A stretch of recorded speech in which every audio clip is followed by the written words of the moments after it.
يا أهلا بكل متابعين قصة فيلم. معانا النهاردة فيلم جديد، بس قبل ما نبدأ ما تنسوش تشتركوا في القناة وتفعلوا التنبيهات عشان يوصل لكم كل جديد. ومش هوصيك بقى، شوب القهوة التمام ويلا بينا نبدأ.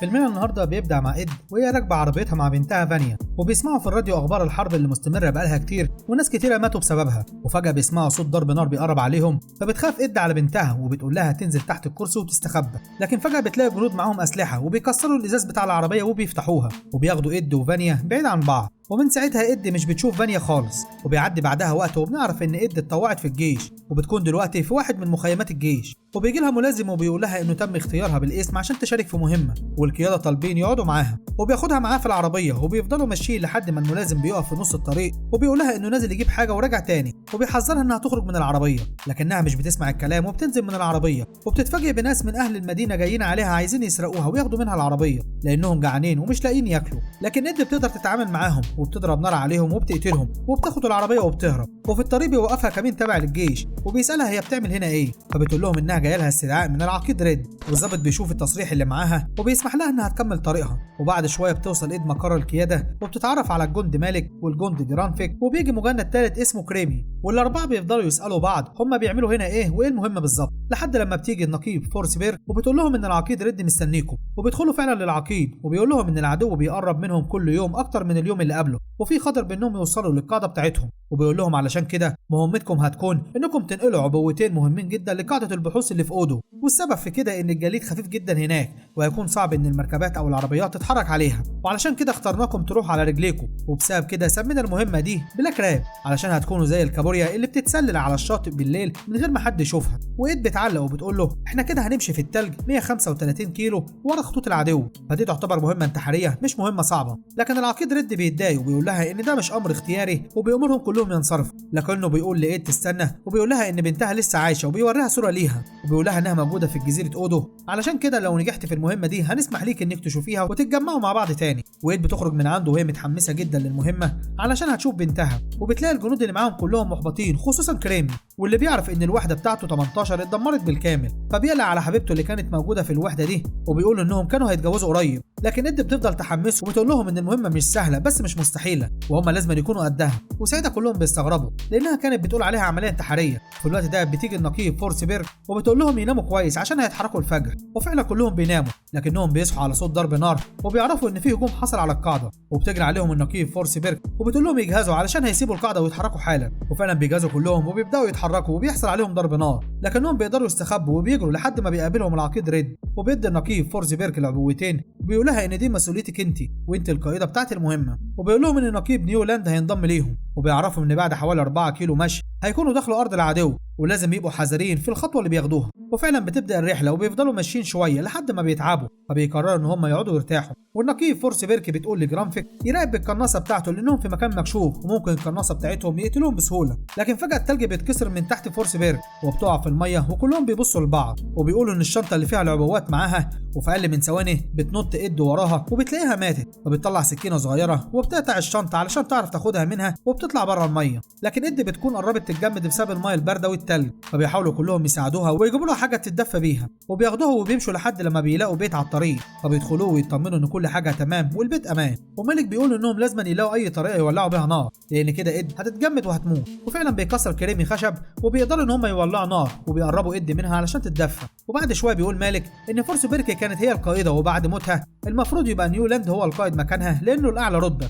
لكن إد بتعترض وبتقول ان نيولاند ما حضرش معاهم الخطه بتاعه العقيد ريد ولا حضر الاجتماع اصلا، ده غير انه مش خبير في التلج، لكن نيولاند بيقول لها انه هيكمل المهمه دي مهما حصل وان هو الرتبه الاعلى بينهم ولازم كلهم يسمعوا كلامه، وفعلا كلهم بيأيدوا كلامه وبيقرروا ان هم يباتوا في البيت ده لحد الصبح. وتاني يوم الصبح بتصحى إد وبتخرج بره وبتشوف كريمي معاه جهاز لاسلكي وبتشوف طياره هليكوبتر بتقرب عليهم، فبتجري على البيت وبتصحي كل اللي فيه وبتقول لهم يستخبوا من الطياره، وفعلا بيعملوا كده وبياخدوا ساتر من الطياره وبيشوفوا جنود من العدو بيقربوا عليهم فبيستخبوا منهم هم كمان، وبعد ما بيمشوا بتوجه إد المسدس بتاعها لدماغ كريمي وبتقول له انا شفت معاك لاسلكي، وبعدها شفت طياره الهليكوبتر واكيد انت خاين وكنت بتبلغ عن مكاننا، لكنه بيقول انه ما عملش حاجه، بس كل الجنود بيقولوا للقائد نيولاند انهم شافوه فعلا وهو معاه لاسلكي، فبيعترف ليهم كريمي ان كان بيحاول يوصل للقاعده ويطمن على حبيبته اللي هناك، وطبعا محدش بيصدقه وبيقول له انه هيفضل تحت عينيهم لحد ما يشوفوا هيعملوا معاه ايه. وبعدها بيفضلوا ماشيين على الجليد لحد لما بيلاقوا جثث كتيره تحت الجليد، وبيكون المنظر مرعب عليهم كلهم،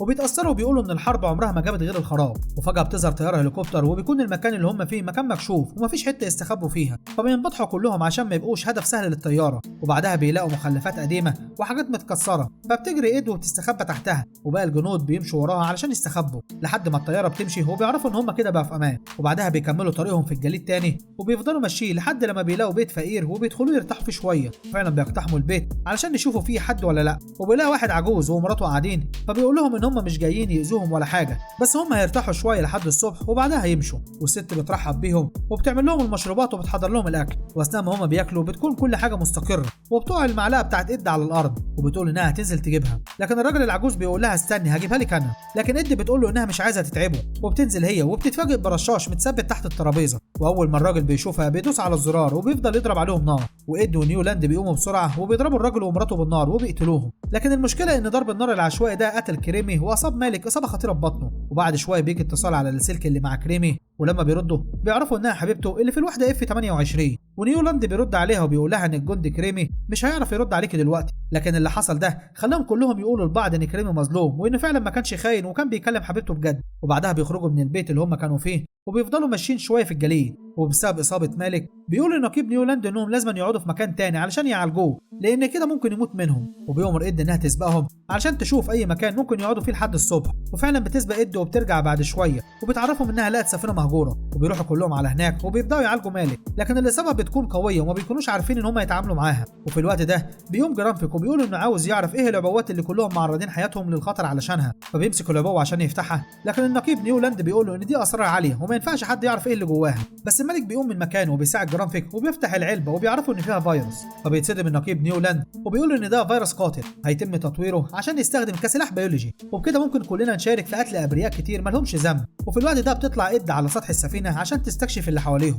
لكنها بتسمع صوت رصاصه فبتنزل بسرعه، وبتعرف ان مالك ضرب نفسه بالنار علشان يرتاح من المعاناه اللي هو فيها، لما اكتشف انهم مش هيعرفوا يعالجوه وهيفضل يتألم لحد ما يموت. وبعد ما بتنزل بيكون نيولاند عايزهم يتراجعوا وما يكملوش المهمه عشان ما يموتوش ابرياء بسبب الفيروس ده. لكن اد بتاخد العبوه وبتقول لهم انها هتكمل الطريق لوحدها من غير مساعده حد، وبتطلع تتزحلق على جليد لوحدها وبتكمل في طريقها. وجرانفيك ونيولاند بيخرجوا وراها وبيفضلوا ينادوا عليها لحد لما بتقع اد بسبب الانهيار الجليدي وبتكون هتموت، وساعتها بيجروا هما الاثنين عليها وبيربطوها بحبل وبينقذوها، وبيكملوا هما الثلاثه مع بعض بعدها وبيربطوا نفسهم بحبل علشان ما حدش منهم يقع. وفي الوقت ده بيحصل عليهم ضرب نار من تبه كانت موجوده على قمه جبل، وهم بيكونوا مش شايفين الضرب جاي منين، لكنهم بيقدروا ينبطحوا علشان يتفادوا الضرب. وجرانفيك بيقدر يضرب الجنود اللي على التبه بالقناصه، وبعدها بيطلعوا على التبه دي علشان يرتاحوا لحد الصبح. ولما بيصحوا بتكتشف اد ان نيولاند مش معاهم، فبتصحي جرانفيك بسرعه وبتقول له ان نيولاند اخذ العبوات وهرب. لكن المشكله ان اد وجرانفيك بيتفاجئوا بضرب نار عليهم من كل اتجاه، وبيكون في جنود كتيره من قوات العدو محاصراهم، فبيقدروا ان هم يتعاملوا مع العدد الكبير منهم وبيرموا عليهم قنابل يدويه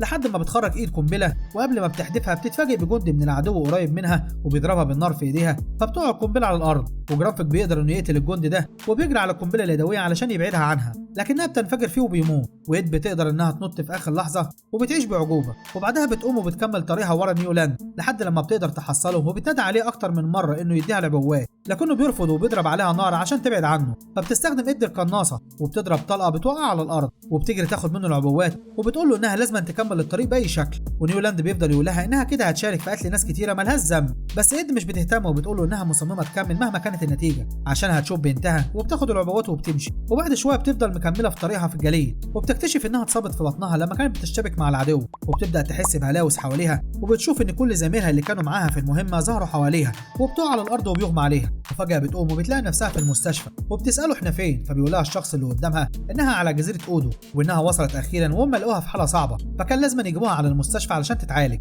وبيعرفوها ان هم اضطروا يقطعوا 3 صوابع من رجليها علشان تعيش، وبيقولوا لها ان الادميرال عايزه تشوفها. وبتقوم تلبس اللبس العسكري بتاعها، وبياخدها واحد على كرسي متحرك وبتروح علشان تقابل الادميرال. والادميرال بتكرمها وبتقول لها اننا واقفين هنا بفضل جهودك، وبتهديها وسام الشرف ووسام الشجاعه. وبتشوف إد ان نيولاند لسه عايش وموجود في المجلس اللي بيستقبلها. وبعد ما بيخلصوا التكريم ده بتسال إد الادميرال عن بنتها، وبتقول لها انا وفيت بوعدي وعملت اللي طلبتوه، ودلوقتي عايز اشوف بنتي. لكن الادميرال بتصدمها وبتقول لها انها قالوا لها كده علشان يكون عندها دافع للبقاء وحافز انها تكمل، لكن الحقيقه محدش يعرف مكان بنتها فين. وساعتها إد بتنهار وبتفضل تضرب في الادميرال، والحراس بيستعدوا عشان يضربوها بالنار، لكن نيولاند بيتدخل وبيشيلها وبيقول لهم انها بطله وهي السبب في ان انتوا هنا، وكمان بيطلب منهم يراعوا الحاله اللي هي فيها وانها مش هتشوف بنتها. والادميرال هي كمان بتقول لهم يسيبوها. وبعدها بترجع إد على الاوضه وبيجي الدكتور عشان يشوف ايديها ويغير عليها، لكن بتستغل ان الدكتور مشغول وبتسرق منه مشرط وبتخبيه. وبعد ما بيخلص الدكتور وبيمشي بتروح على اوضه نيولاند وبتقول له انه كان معاه حق وان ناس كتيره هتموت وانهم ما يستاهلوش التضحيه دي، لاننا بالنسبه لهم مجرد ادوات بيحركونا عشان يحققوا هدفهم. ونيولاند بيقول لها ان خلاص فات الاوان على الكلام ده،